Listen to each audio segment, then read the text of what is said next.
ನಮಸ್ತೆ ಸ್ನೇಹಿತರೆ, ಇವತ್ತಿನ ಒಂದು ತರಗತಿಗೆ ಸ್ವಾಗತವನ್ನು ಬಯಸುತ್ತೇನೆ. ಇವತ್ತಿನ ಒಂದು ತರಗತಿಯಲ್ಲಿ ನಾವು ಕರ್ನಾಟಕದಲ್ಲಿ ಕಂಡುಬರುವಂತಹ ಪ್ರಮುಖ ಕೈಗಾರಿಕೆಗಳ ಬಗ್ಗೆ ಚರ್ಚೆಯನ್ನು ಮಾಡುವಂಥದ್ದು. ಹಿಂದಿನ ತರಗತಿಯಲ್ಲಿ ನಾವು ಕರ್ನಾಟಕದಲ್ಲಿ ಕಂಡುಬರುವಂತಹ ಒಂದು ಖನಿಜ ಸಂಪನ್ಮೂಲಗಳ ಬಗ್ಗೆ ಚರ್ಚೆಯನ್ನು ಮಾಡಿದ್ವಿ. ಕರ್ನಾಟಕದಲ್ಲಿ ಕಂಡುಬರುವಂತಹ ಸಾಕಷ್ಟು ಖನಿಜ ಸಂಪನ್ಮೂಲಗಳು ಕಬ್ಬಿಣ, ತಾಮ್ರ, ಚಿನ್ನ, ಬಾಕ್ಸೈಟ್, ಲಿಥಿಯಂ ಇವೆಲ್ಲವೂ ಕೂಡ ನಾವು ಚರ್ಚೆಯನ್ನು ಮಾಡಿದ್ವಿ. ಈ ತರಗತಿಯಲ್ಲಿ ನಾವು ಕರ್ನಾಟಕದಲ್ಲಿ ಇರುವಂತಹ ಕೈಗಾರಿಕೆಗಳು, ಯಾವ್ಯಾವ ಕೈಗಾರಿಕೆಗಳು ಏನೇನು ಪ್ರೊಡ್ಯೂಸ್ ಮಾಡುತ್ತೆ ಅದರ ಬಗ್ಗೆ ಚರ್ಚೆಯನ್ನು ಮಾಡ್ತಾ ಹೋಗೋಣ. ನೋಡಿ, ಮೊದಲದಾಗಿ ಕೈಗಾರಿಕೆ ವ್ಯವಸ್ಥೆಯಲ್ಲಿ ನಾವು ಯಾವುದನ್ನ ಕಾಣ್ತೇವೆ ಅಂದ್ರೆ, ಕೈಗಾರಿಕೆ ವಿಧಗಳಲ್ಲಿ 3 ರೀತಿಯಾದಂತಹ ಒಂದು ಕೈಗಾರಿಕೆ ವಿಧಗಳನ್ನ ಕಾಣ್ತಾ ಬರ್ತೀವಿ. ಖನಿಜ ಸಂಪನ್ಮೂಲಗಳ ಆಧಾರಿತ ಒಂದು ಕೈಗಾರಿಕೆ ಅನ್ನುವಂಥದ್ದು ಅಂದ್ರೆ, ಇಲ್ಲಿ ಖನಿಜಗಳನ್ನ ಬಂದಂತಹ ಒಂದು ಕಚ್ಚಾ ಖನಿಜಗಳನ್ನ ಒಂದು ಕೈಗಾರಿಕೆಯಲ್ಲಿ ಹಾಕಿ ಒಂದು ಸಿದ್ಧ ವಸ್ತುಗಳನ್ನಾಗಿ ಮಾಡುವಂತ ಕೈಗಾರಿಕೆಗಳು.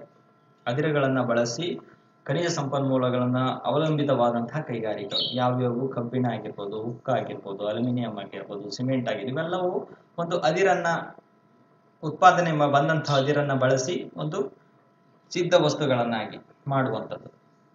ಇನ್ನು ಕೃಷಿ ಆಧಾರಿತ ಕೈಗಾರಿಕೆಗಳು ಯಾವುದದು? ಸಕ್ಕರೆ ಕಾರ್ಖಾನೆಗಳು, ಹತ್ತಿ ಗಿರಣಿಗಳು, ಇವೆಲ್ಲ ಒಂದು ಕೃಷಿ ಆಧಾರಿತ ಕೈಗಾರಿಕೆಗಳು. ಅಂದ್ರೆ ಕೃಷಿಯಿಂದ ಬಂದಂತಹ ಒಂದು ರಾ ಮೆಟೀರಿಯಲ್ ನ ಬಳಸ್ಕೊಂಡು ಆ ಒಂದು ಸಿದ್ಧ ವಸ್ತುವನ್ನಾಗಿ ಮಾಡುವಂತಹ ಕೈಗಾರಿಕೆಗಳು. ಇನ್ನು ಜ್ಞಾನಾಧಾರಿತ ಕೈಗಾರಿಕೆಗಳು ಅಂತ ಬರುತ್ತೆ, ಸಾಫ್ಟ್ವೇರ್ ಉದ್ಯಮಗಳು. ಈ ಉದ್ಯಮಗಳಲ್ಲಿ ಒಂದು ಸಾಫ್ಟ್ವೇರ್ ಗಳನ್ನ ರೆಡಿ ಮಾಡುವಂಥದ್ದು, ಇದು ನಾವು ನೋಡುವಂಥದ್ದು. ಇದು ಕೈಗಾರಿಕೆಯ 3 ವಿಧಗಳನ್ನಾಗಿ ನಾವು ನೋಡುವಂಥದ್ದು. ಮೊದಲನೇದಾಗಿ ಖನಿಜ ಸಂಪನ್ಮೂಲ ಆಧಾರಿತ ಕೈಗಾರಿಕೆಗಳಲ್ಲಿ ಬರುವಂಥದ್ದು ಕಬ್ಬಿಣ ಮತ್ತು ಉಕ್ಕು ಕೈಗಾರಿಕೆ. ಇದು ದಕ್ಷಿಣ ಭಾರತದಲ್ಲಿ ನಾವು ನೋಡೋದಾದ್ರೆ ಮೊಟ್ಟ ಮೊದಲ ಕಬ್ಬಿಣ ಮತ್ತು ಉಕ್ಕಿನ ಕೈಗಾರಿಕೆ ಅನ್ನುವಂತಹ ಸ್ಥಾಪನೆ ಮಾಡಿರುವಂಥದ್ದು ಕರ್ನಾಟಕಕ್ಕೆ ಸಿಗುವಂಥದ್ದು. ಅದರ ಕೀರ್ತಿ ಅನ್ನುವಂಥದ್ದು ಕರ್ನಾಟಕಕ್ಕೆ ಸಿಗುತ್ತೆ. ಯಾಕೆಂದ್ರೆ ವಿಶ್ವೇಶ್ವರಯ್ಯ ಕಬ್ಬಿಣ ಉಕ್ಕು ಕಾರ್ಖಾನೆ ಅನ್ನುವಂಥದ್ದು ಮೊದಲನೇದಾಗಿ ಪ್ರಾರಂಭ ಆಗುತ್ತೆ. ಯಾವಾಗ? 1923ರಲ್ಲಿ ಮೈಸೂರು ದಿವಾನರ ಒಂದು ಸಂದರ್ಭದಲ್ಲಿ ಆಳ್ವಿಕೆ ನಡೀತಾ ಇರುವಂತಹ ಸಂದರ್ಭದಲ್ಲಿ ನಡೆಯುತ್ತೆ. ವಿಶ್ವೇಶ್ವರಯ್ಯ ಕಬ್ಬಿಣ ಮತ್ತು ಉಕ್ಕು ಕಾರ್ಖಾನೆ.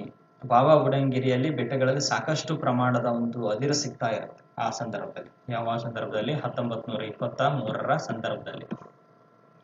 ಆ ಅದಿರನ್ನ ಬಳಸಿಕೊಂಡು ಒಂದು ಭದ್ರಾವತಿಯಲ್ಲಿ, ಶಿವಮೊಗ್ಗ ಜಿಲ್ಲೆಯ ಭದ್ರಾವತಿ ತಾಲೂಕಿನಲ್ಲಿ 1923ರಲ್ಲಿ ಈ ಒಂದು ಕೈಗಾರಿಕೆಯನ್ನ ಪ್ರಾರಂಭ ಮಾಡ್ತಾರೆ. ಯಾಕೆ ಹೇಳಿ ಸ್ನೇಹಿತರೆ, ಇಲ್ಲಿ ಒಂದು ಲಿಂಗನಮಕ್ಕಿ ಡ್ಯಾಮ್ ಅನ್ನ ಕಟ್ಟಿರ್ತಾರೆ. ಲಿಂಗನಮಕ್ಕಿ ಡ್ಯಾಮ್ ಕಟ್ಟಿರ್ತಾರೆ. ಯಾವ ನದಿಗೆ? ಶರಾವತಿ ನದಿಗೆ. ಆ ಸಂದರ್ಭದಲ್ಲಿ ಇವೆಲ್ಲಾ ಕೈಗಾರಿಕೆಗಳು ಪ್ರಾರಂಭ ಆಗಕ್ಕೆ ಸ್ಟಾರ್ಟ್ ಆಗುತ್ತೆ. ಇಲ್ಲಿ ಭದ್ರಾವತಿ ಸಮೀಪ ಆಗುತ್ತೆ. ಯಾವುದು? ಶರಾವತಿ ನದಿ ಸಿಗುತ್ತೆ ಅಲ್ಲಿ. ಜೊತೆಗೆ ಒಂದು ಕೈಗಾರಿಕೆ ವ್ಯವಸ್ಥೆಯಲ್ಲಿ ಚಿಕ್ಕಮಗಳೂರು ಕೂಡ ಹತ್ರ ಆಗುತ್ತೆ ಶಿವಮೊಗ್ಗಕ್ಕೆ.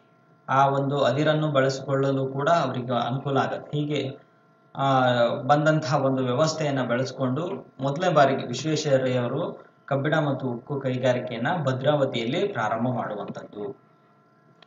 ನೋಡಿ ವಿಶ್ವೇಶ್ವರಯ್ಯ ಕಬ್ಬಿಣ ಮತ್ತು ಉಕ್ಕು ಕಾರ್ಖಾನೆ ಬಗ್ಗೆ ತಿಳಿಸೋದಾದ್ರೆ, ಈ ಒಂದು ಕೈಗಾರಿಕೆ ಅನ್ನುವಂಥದ್ದು ಭದ್ರಾವತಿಯಲ್ಲಿ ಮಾಡಿರುವಂಥದ್ದು.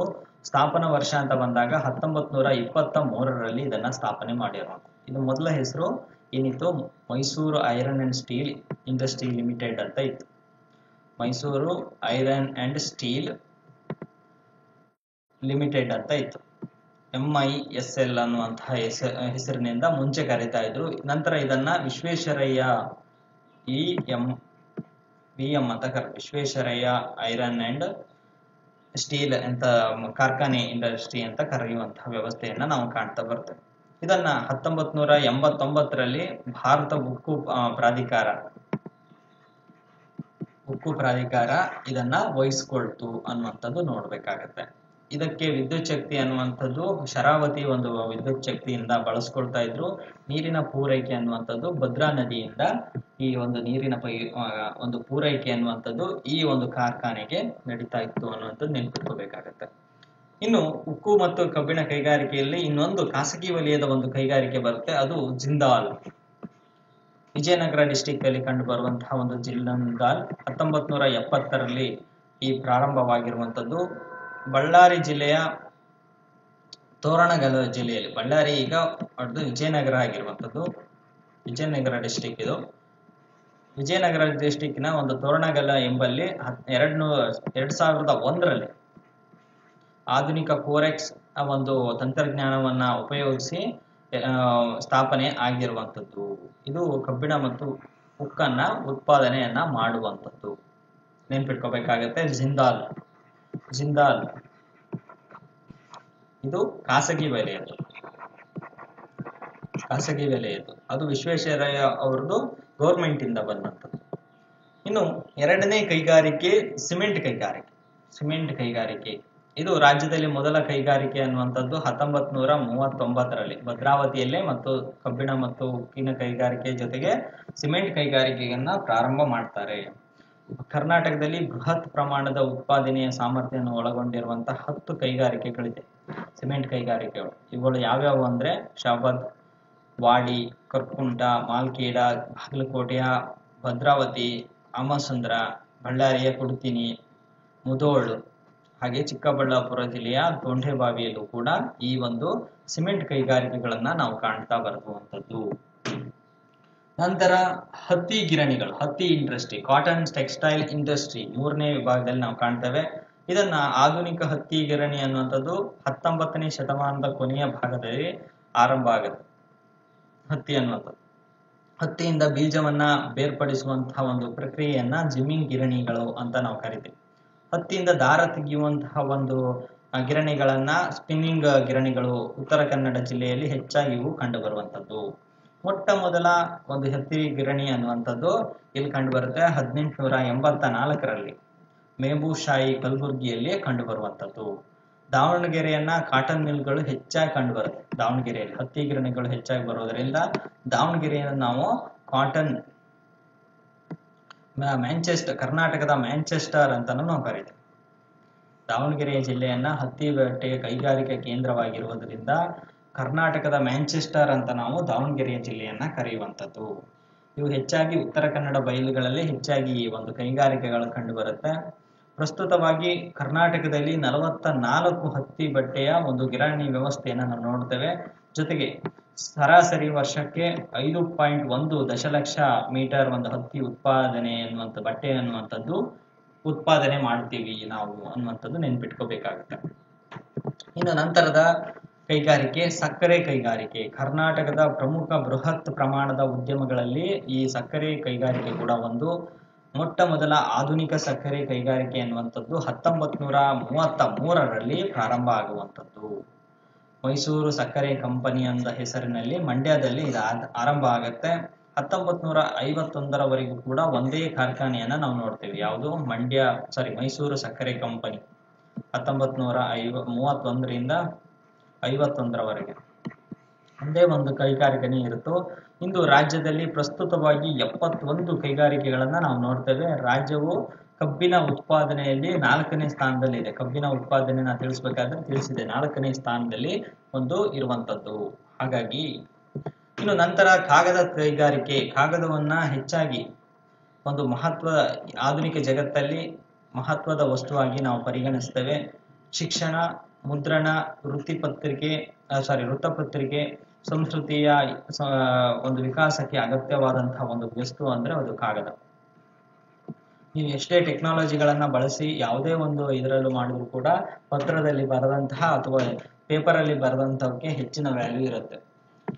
ಹಾಗಾಗಿ ಕಾಗದ ಒಂದು ಕೈಗಾರಿಕೆಯು ಅರಣ್ಯಾಧಾರಿತ ಒಂದು ಕೈಗಾರಿಕೆ. ಈ ಕೈಗಾರಿಕೆಗಳಿಗೆ ಕಚ್ಚಾ ವಸ್ತುಗಳಾಗಿ ಮರದ ತಿರುಳು, ಬಿದಿರು, ಹುಲ್ಲು, ಸಿಪ್ಪೆ, ಕಬ್ಬಿನ ಸಿಪ್ಪೆ, ಕಚ್ಚಾ ಬಟ್ಟೆ, ರದ್ದು ಕಾಗದಗಳನ್ನ ಕಚ್ಚಾ ಪದಾರ್ಥವಾಗಿ ನಾವು ಬಳಸುವಂಥದ್ದು.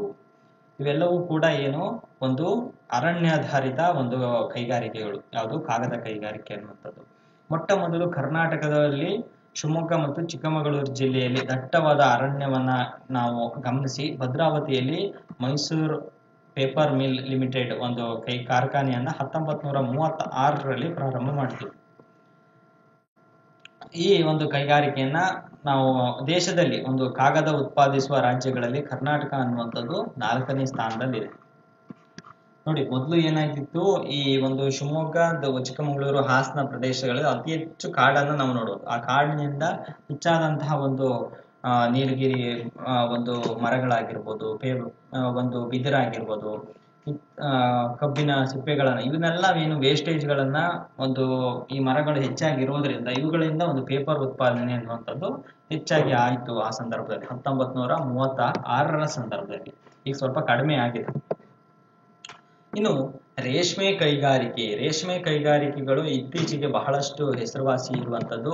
ಕರ್ನಾಟಕದಲ್ಲಿ ರೇಷ್ಮೆ ಉತ್ಪಾದನೆಯು ಮತ್ತು ರೇಷ್ಮೆ ಬಟ್ಟೆ ಕೈಗಾರಿಕೆಗಳು 19ನೇ ಶತಮಾನದಿಂದಲೂ ಕೂಡ ಒಂದು ಗೃಹ ಕೈಗಾರಿಕೆಗಳಾಗಿ ನಾವು ನೋಡ್ತಾ ಬರುವಂಥದ್ದು. ಇಂದಿಗೂ ಕೂಡ ರೇಷ್ಮೆ ಗೂಡುಗಳನ್ನು ನೂಲು ತೆಗೆಯುವುದು ಮತ್ತು ನೇಯುವುದು ಗ್ರಾಮೀಣ ಪ್ರದೇಶಗಳಲ್ಲಿ ಒಂದು ಗೃಹ ಉದ್ಯಮದಲ್ಲಿ ಕಾರ್ಯನಿರ್ವಹಿಸುವುದನ್ನು ನಾವು ಕಾಣ್ತೇವೆ.